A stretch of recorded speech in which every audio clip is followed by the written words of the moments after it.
मिरज तालुक्यात म्हैसाळ जिल्हा परिषद गटावर राष्ट्रवादी शरदचंद्र पवार पक्षाचा झेंडा सचिनभाऊ कांबळे यांचा शब्द खरा ठरला।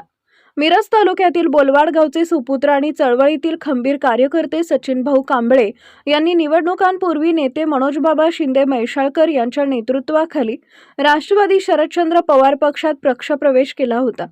केवळ प्रवेशच नाही तर म्हैसाळ जिल्हा परिषद गटातून आपल्या पत्नी वर्षाताई सचिन कांबळे यांना निवडून आणण्याचा दिलेला शब्द त्यांनी निकालातून सार्थ ठरवलाय। म्हैसाळ गटातून जिल्हा परिषद उमेदवार वर्षाताई कांबळे यांच्यासह दोन्ही पंचायत समिती गणातील राष्ट्रवादी शरदचंद्र पवार पक्षाचे उमेदवार विजयी झाले। सचिन भाऊंनी गेल्या अनेक वर्षापासून सामाजिक चळवळीत केलेल्या कामाची पोचपावती या विजयाच्या रूपाने त्यांना मिळाली। मनोजबाबा शिंदे म्हैसाळकर यांच्या मार्गदर्शनाखाली केलेल्या अचूक नियोजनामुळे हा क्लीन स्वीप शक्य झाला। समाज कल्याण सभापती पदाची चर्चा। या मोठ्या विजयानंतर आता सचिनभाऊ कांबळे यांच्या समर्थकांमध्ये उत्साहाचं वातावरण आहे।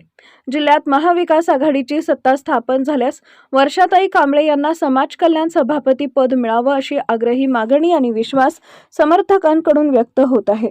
त्यांच्या सामाजिक कार्याचा अनुभव पाहता ते पद त्यांना मिळाल्यास जिल्हा परिषद स्तरावर वंचित घटकांना न्याय मिळेल अशी भावना व्यक्त केली जाते आहे।